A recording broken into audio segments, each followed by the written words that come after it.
एक मगर रहता था। वह विशाल मगर आया और मगर ने आकर के उस हाथी का पैर पकड़ लिया। हमारे हाथी ने पहले तो सोचा कि ये छोटा सा जानवर मेरा क्या बिगाड़ देगा, अभी से निकाल करके फेंकता हूं। तब तो महाराज हाथी ने पूरा बल पराक्रम लगा लिया, लेकिन अपने आप को वह निकाल नहीं सका। तब तो उस हाथी ने अपने बच्चे और बीवी से सहायता मांगी कि मुझे बाहर निकालो। तब तो हाथी की महाराज जो बीवी और जो बच्चे थे वह आए, उन्होंने भी उस हाथी को बार बार निकालने का, उस दलदल से बाहर निकालने का प्रयास किया, लेकिन उस दलदल से उसको बाहर नहीं निकाल पाए महाराज। अब तो 2 दिन बीत गए हैं, वह हाथी उस दलदल में फंसा हुआ है महाराज। अब जो हाथी की जो पत्नियां थी, जो बच्चे थे, वह उस हाथी को छोड़कर के जाने लगे। हाथी ने अपनी बीवी और बच्चों से पूछ लिया, तुम कहां जा रहे हो? हाथी के बीवी बच्चे कहने लगे, अरे महाराज आप तो 2 दिन से यहाँ पर फंसे हुए हो दलदल में, और आज के चक्कर में हम 2 दिनों से यहाँ भूखे बैठे हुए हैं। अरे हम जा रहे हैं, कुछ खाने पीने की व्यवस्था देखेंगे। हाथी की आंखों से, उस गज की आंखों से आंसू की धारा बहने लगी। रुदन करने लगा कि देखो भैया, जब कल तक मेरे पास बल पराक्रम था, ताकत थी, तो ये सब मेरे पीछे पीछे चलते थे, लेकिन आज मैं इस दलदल में फंसा हुआ हूँ, तो ये सारे लोग मुझे छोड़ करके जा रहे हैं, मेरी बीवी और बच्चे मुझे छोड़ करके जा रहे हैं। उस गज को महाराज, उस हाथी को बेरा के चढ़ गया, ये दुनिया सारी स्वार्थी है कि कल जब तक मैं कमाता था, जब सबको अच्छा लगता था, और आज मैं जब इस दलदल में फंस गया तो सब लोग मुझे छोड़ करके जा रहे हैं। उस गज को महाराज आंखों से आंसू की धारा बहने लगी, उस हाथी की आंखों से आंसू की धारा बहने लगी, और वह हाथी कहने लगा कि जितना मैं अपने बीवी बच्चों को बुला रहा हूं, उतना अगर मैं श्री हरिनारायण को बुलाता तो वह आकर के मेरी रक्षा कर लेते। तब तो महाराज वह गज, वह हाथी आंखों से अश्रुपात करते हुए, रुदन करते हुए और परमात्मा को बुलाता है महाराज। वह हाथी कहता है कि जिस प्रभु के द्वारा इस सारी सृष्टि का पालन होता है और सारी सृष्टि का संहार होता है, वह आकर के मेरी रक्षा करे, त्राहिमाम मेरी रक्षा करे। आंखों से अश्रुपात कर रहा है, रुदन कर रहा है। आकाश मंडल में ब्रह्मा जी खड़े हुए हैं, भगवान भोलेनाथ खड़े हुए हैं, इंद्र खड़े हुए हैं महाराज। ब्रह्मा जी कहने लगे कि भैया इसने जब मुझे नहीं बुलाया तो मैं क्यों जाऊं इसकी रक्षा करने के लिए। चलो मेरा नाम नहीं जानता, लेकिन बोल सकता था कि 4 खोपड़ी वाला आकर के मेरी रक्षा करे, तो मैं जाकर के इसकी रक्षा कर लेता, लेकिन इसने मेरा नाम नहीं बुलाया तो मैं इसकी रक्षा करने क्यों जाऊं। अब तो महाराज वह गज जो हाथी है, वह आंखों से अश्रुपात करते हुए, रुदन करते हुए प्रार्थना कर रहा है कि जिस प्रभु के द्वारा इस सारी सृष्टि का पालन होता है, संहार होता है, और जिस परमात्मा की इच्छा के द्वारा इस सारे जग के काम होते हैं, वह आकर के मेरी रक्षा करे। भगवान नारायण ने जब सुना तो ये भगवान नारायण कहने लगे कि भैया जो स्तुति किसी की नहीं होती, वह स्तुति हमारी होती है। तब तो भगवान नारायण गरुड़ पर विराजमान हो गए, और गरुड़ पर विराजमान होकर के उस गज को बचाने के लिए चल दिए, उस हाथी को बचाने के लिए चल दिए। उस हाथी ने भगवान नारायण को आते हुए देखा, उसके आनंद का तो पारावार नहीं रहा। उस सरोवर में महाराज सुंदर पुष्प लगा हुआ था, उस हाथी ने अपने सूंड से उस पुष्प को तोड़ा और तोड़ करके भगवान को अर्पण करने लगा, और महाराज भगवान का नाम उच्चारण करने लगा। गो कहा, कितना कहा महाराज, गोविंद कहने वाला था, लेकिन सिर्फ गो कहा। इतनी देर में भगवान आ गए और उस हाथी को पकड़ करके महाराज सूंड पकड़ करके उस दलदल से बाहर लेकर के आ गए। और बिंद तो महाराज गज ने बाद में कहा, सिर्फ गो कहने से भगवान उसकी रक्षा करने के लिए आ गए। तो भैया जब भी भगवान का नाम उच्चारण करो तो पूरा नाम मत करो, आधा करो, लेकिन प्रेम से करो महाराज। उस गज ने भी, उस हाथी ने भी आंखों से अश्रुपात करते हुए, रुदन करते हुए परमात्मा को बुलाया। सिर्फ गो कहा, इतनी देर में परमात्मा उसकी रक्षा करने के लिए आ गई। महाराज उस गज को भगवान ने सूंड पकड़ करके जल से बाहर निकाल करके ले आए। उस गज के साथ महाराज जो मगर पैर पकड़े हुए था ना, वह महाराज वह भी बाहर आ गया। भगवान ने सुदर्शन चक्र को आदेश दिया कि जाकर के भैया इस मगर को समाप्त कर दो। सुदर्शन चक्र ने जाकर के उस मगर को समाप्त कर दिया, महाराज संहार कर दिया। राजा परीक्षित ने सुखदेव जी बाबा से पूछ लिया, बाबा अरे यह मगर पूर्व जन्म में कौन था और इसने इस हाथी का पैर क्यों पकड़ा था बाबा? ध्यान से सुनना सभी लोग। सुखदेव जी बाबा कहते हैं, राजा परीक्षित यह जो मगर है ना, यह पूर्व जन्म में हुहू नाम का गंधर्व था। क्या नाम था इस मगर का? पूर्व जन्म में हुहू नाम का गंधर्व था यह मगर। महाराज देवताओं में दो गंधर्व थे, एक का नाम था हाहा और दूसरे का नाम था हुहू। ये देवताओं को हंसाने का कार्य करते थे। जैसे हमारे में हास्य कवि होते हैं ना, जो बात बात पर हंसाते रहते हैं, उसी प्रकार देवताओं में भी जो गंधर्व थे जो महाराज देवताओं को हंसाने का कार्य करते थे। एक का नाम था हाहा, दूसरे का नाम था हुहू। यह हुहू नाम का गंधर्व एक दिन महाराज सरस्वती नदी के किनारे बैठा हुआ था। तभी देवल मुनि सरोवर में स्नान करने के लिए आए। सो देवल मुनि महाराज गले गले पानी में जाकर के खड़े हो गए और गायत्री मंत्र की माला करने लगे। अब यह हुहू नाम का गंधर्व किनारे पर बैठा हुआ था। हुहू नाम के गंधर्व ने सोचा कि देवताओं को तो बहुत हंसाता हूँ, दुनिया भर को तो बहुत हंसाता हूँ, चलो आओ आज महात्मा जी का मनोरंजन कर लिया जाए। सो हुहू नाम के गंधर्व ने जल में डुबकी मारी, डुबकी मार करके और जहाँ पर देवल मुनि खड़े थे जाकर के उनके पैर पकड़ लिए मारे। अब देवल मुनि गायत्री मंत्र की माला कर रहे थे, हाथ में महाराज माला झोली सब छूट गई। देवल मुनि तो घबरा गए, उनको ऐसा लगा किसी जानवर ने पैर पकड़ ली। देवल मुनि के हाथ से माला झोली सब छूट गई, घबरा गए देवल मुनि तो। अब यह हुहू नाम का गंधर्व बाहर निकला और बाहर निकल करके जोर जोर से हंसने लगा और कहने लगा, बाबा मजा आया या नहीं आया? तब तो देवल मुनि को क्रोध आ गया। देवल मुनि कहने लगे, भैया तुझे पैर पकड़ने का बड़ा शौक है तो जाओ, मेरा श्राप है तुम मगर बन जाओ। जब पैर पकड़ोगे तो तुम्हारी बुद्धि ठिकाने आ जाएगी। तब तो हुहू नाम का गंधर्व कहने लगा, महाराज मुझसे जो अपराध हुआ उसे क्षमा कीजिए।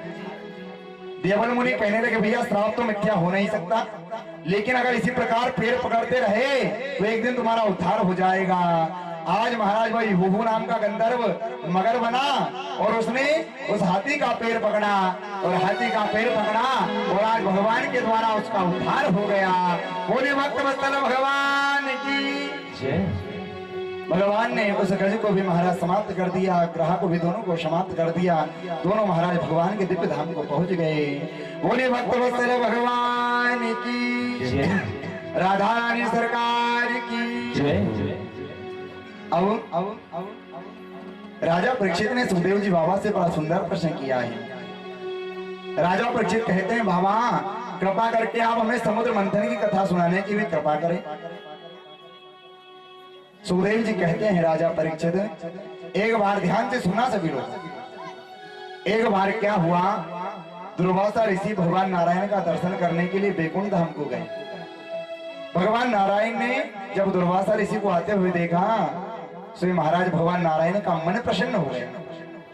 भगवान नारायण ने अपने गले में से एक माला निकाली और माला निकाल करके दुर्वासा ऋषि के गले में डाल दी। दुर्वासा ऋषि उस माला को पहन करके स्वर्ग में गए।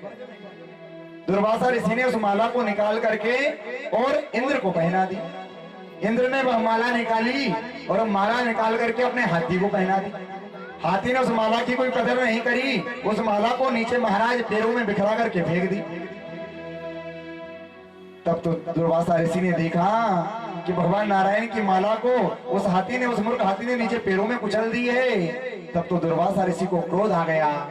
दुर्वासा ऋषि इंद्र को ललकारने लगे, अरे इंद्र, मुझे भगवान नारायण ने प्रसन्न होकर के माला प्रदान करी थी और वह माला मैंने तुमको दी और तुमने उस माला की कोई कदर नहीं करी। उस माला को तुमने उस मूर्ख हाथी को पहना दिया और उस हाथी ने उस माला की कोई कदर नहीं करी। तो मेरा जाओ श्राप है कि तुम श्रीहीन हो जाओ, सारे देवताओं की तुम्हारी जो लक्ष्मी है बस समुद्र में समा जाए। महाराज दुर्वासा ऋषि ने सारे देवताओं को श्रीहीन का श्राप दे करके और दुर्वासा ऋषि अंतर ध्यान हो गए। सारे देवता रुदन करते हुए भगवान नारायण के पास पहुंचे। भगवान नारायण से जाकर के कहने लगे, महाराज हमारी जो श्री है, हमारी जो लक्ष्मी है, वह समुद्र में समा गई है, अब हम क्या करें? भगवान नारायण कहने लगे कि भैया अगर तुम्हें तुम्हारी स्त्री को पुनः प्राप्त करना है तो तुम्हें समुद्र मंथन करना पड़ेगा, और समुद्र मंथन तुम कोई अकेले नहीं करोगे। इसके लिए तुम्हें देवताओं की सहायता, दैत्यों की सहायता लेनी पड़ेगी, राक्षसों की सहायता लेनी पड़ेगी। और जब तुम दोनों मिलकर के समुद्र मंथन करोगे तो अमृत की जो प्राप्ति होगी, तो अमृत मिलवा करके पी लेना, तो अमर हो जाओगे। बासु की नाग की रस्सी बनानी पड़ेगी और मंदराचल पर्वत को लाकर के उससे समुद्र मंथन करना पड़ेगा। तब तो सारे देवता राक्षसों के पास गए। राक्षसों से कहा, भैया क्यों ना हम समुद्र मंथन करें, और समुद्र मंथन करने से जो अमृत मिलेगा दोनों आधा आधा बांट लेंगे। राक्षसों ने शर्त स्वीकार कर ली, महाराज प्रस्ताव स्वीकार कर लिया। अब तो क्या था, अब तो महाराज समुद्र मंथन की तैयारियां होने लगी। सारे दैत्य और देवता मंदराचल पर्वत पर गए और मंदराचल पर्वत को, महाराज मंदराचल पर्वत को बिगर गौरी गणेश पूजन करके मंदराचल पर्वत को उठाया। से मंदराचल पर्वत धड़ाम से पृथ्वी पर गिर पड़ा। महाराज देखो भैया, ध्यान से सुनना सभी लोग, अगर घर में कोई भी शुभ कार्य किया जा रहा है, मांगलिक कार्य किया जा रहा है, तो सबसे पहले गणेश गौरी पूजन करना बहुत अनिवार्य है। और जो व्यक्ति घर में कोई भी शुभ कार्य में गणेश गौरी पूजन नहीं करता, उसके कार्य में बड़ी अड़चने होती है महाराज, बड़ी रुकावटें पैदा होती है महाराज, क्योंकि सबसे प्रथम मानी गई है भगवान गणेश गौरी की पूजन। इधर सारे देवते देवताओं ने भी क्या करा, बिगर गौरी गणेश पूजन करे ही मंदराचल पर्वत को उठाया। सिर्फ मंदराचल पर्वत गणेश जी ने महाराज धाम से नीचे फेंक दिए। सारे दिव्य देवता महाराज मंदराचल पर्वत में छिपा गए, सब हाथ तेरे टूट गए सारे देवताओं के। तब तो सारे दैत्य और देवताओं ने हाथ जोड़ करके गणेश जी की स्तुति करी, गणेश जी की आरती करी है। आइए हम भी 2 मिनट गणेश जी महाराज की वंदना करें, आरती करें। बोली गणेश जी महाराज की। सभी को ताली बजाना है, गणेश जी महाराज की आरती है। कि मैं आरती तेरी गाऊं, मेरे गणराज बिहारी, मैं आरती तेरी गाऊं, मेरे गणराज बिहारी, मैं आरती तेरी गाऊं, मेरे गणराज बिहारी, मैं आरती तेरी गाऊं, मेरे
साथ में बोलना है, अब मेरे घर में आओ मेरे गणराज बिहारी, अब मेरे घर में आओ मेरे गणराज बिहारी, अब मेरे घर में आओ मेरे गणराज बिहारी, अब मेरे घर में आओ मेरे गणराज बिहारी।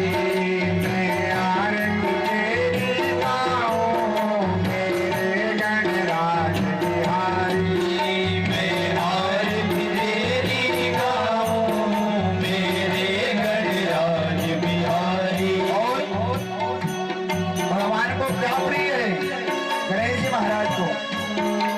महाराज भगवान गणेश जी को कोई 56 भोग लगाता है, कोई मोदक भोग लगाता है महाराज, लेकिन भगवान को क्या प्रिय है? भगवान को महाराज दुर्वा प्रिय है।